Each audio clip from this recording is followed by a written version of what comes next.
హరే కృష్ణ. తరచూ అడిగే ప్రశ్న, ఈ సంసారంలో ఎందుకు ఇన్ని కష్టాలు, ఎందుకు ఇన్ని క్లేశాలు అని అడుగుతూ ఉంటారు. అయితే వాస్తవంగా ఈ సంసారం అనేది, ఈ జగత్తు అనేది, దీన్ని దుఃఖాలయం అని చెప్పి మన శాస్త్రంలో చెప్పడం జరిగింది. ఈ సృష్టిని సృష్టించినటువంటి సృష్టికర్తనే దీన్ని ఏమని చెప్తున్నారంటే దుఃఖాలయం అని చెప్తున్నారు. మనం ఏదైనా వస్త్రాలయంకి వెళ్ళాము అనుకోండి, అక్కడ కూరగాయలు దొరుకుతాయా? ఏదైనా పుస్తకాలయంకి వెళ్ళాము అనుకోండి, అక్కడ వస్త్రాలు దొరుకుతాయా? పుస్తకాలయంలో పుస్తకాలు మాత్రమే దొరుకుతాయి, వస్త్రాలయంలో వస్త్రాలు మాత్రమే దొరుకుతాయి. అలాగే మనం ఈ దుఃఖాలయానికి వచ్చాము, దీన్ని కుంఠ అంటారు. ఇక్కడ ఎప్పుడు ఆందోళనలే, ఎప్పుడు దుఃఖాలే.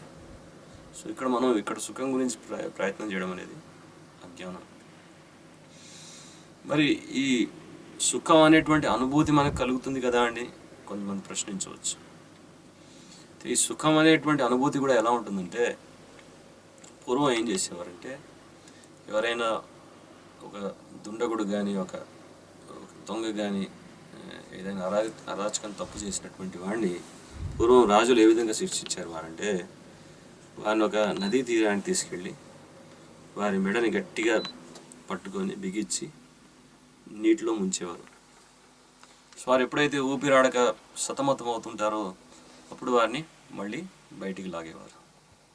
సో అప్పుడు వాళ్ళు ఆ విధంగా ఊపిరాడక సతమతం అవుతున్నటువంటి వ్యక్తి ఎప్పుడైతే కాస్త ఉపశమనం ఎప్పుడైతే కలుగుతుందో అప్పుడు ఆయన ఏమని భావిస్తాడు, ఆహా ఆహా ఎంతో హాయిగా ఉందనుకుంటాడు.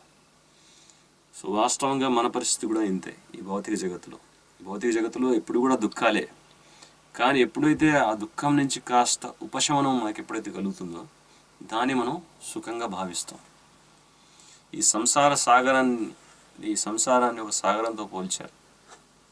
సో ఈ సాగరంలో మనం అప్పుడప్పుడు మునుగుతూ ఉంటాం, తేలుతూ ఉంటాం, కష్టాలతో కొట్టుమిట్టాడుతూ ఉంటాం. కానీ ఈ సాగరాన్ని దాటే మార్గాన్ని భగవంతుడు మనకి చెప్పారు. భగవంతుడు అంటారు, ఎప్పుడైతే పూర్తిగా నన్ను శరణాగతి అవుతారో, నా శరణాలను ఆశ్రయిస్తారు, తప్పకుండా ఈ భవసాగరాన్ని దాటగలరని. సో వాస్తవంగా మనం ఈ దుఃఖాల నుంచి బయటపడాలంటే ఏకైక మార్గం భగవంతుడి యొక్క శరణాలను ఆశ్రయించడం, ప్రతినిత్యం భగవంతుడి యొక్క నామస్మరణ చేయడం. సో ఇది భక్తులు ఈ విధంగా దుఃఖాలని అధిగమిస్తారు భగవంతుని యొక్క శరణాలని ఆశ్రయించి. కానీ అభక్తులు ఏ విధంగా దుఃఖాలను ఎదుర్కోవడానికి ప్రయత్నం చేస్తారంటే, దానికి ఒక ఉదాహరణ చెప్పారు. ఒక పిల్లి కళ్ళు మూసుకొని పాలు తాగుతూ ఉంటుంది, మీరు గమనించి ఉండొచ్చు. సో అది కళ్ళు మూసుకొని పాలు తాగుతుందంటే దానికి భయం అనమాట, ఎవరైతే నన్ను చూస్తారేమో అని చెప్పేసి భయపడుతుంది. అది కళ్ళు మూసుకుంటుంది.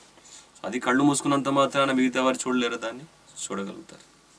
సో అలాగే ఈ కష్టాలు వచ్చినప్పుడు భగవంతుని ఆశ్రయించకుండా కొంతమంది ఏం చేస్తారంటే, ఈ పిల్లిలాగే ఇతర వ్యసనాలకి, దురలవాట్లకి అలవాటైపోతారు.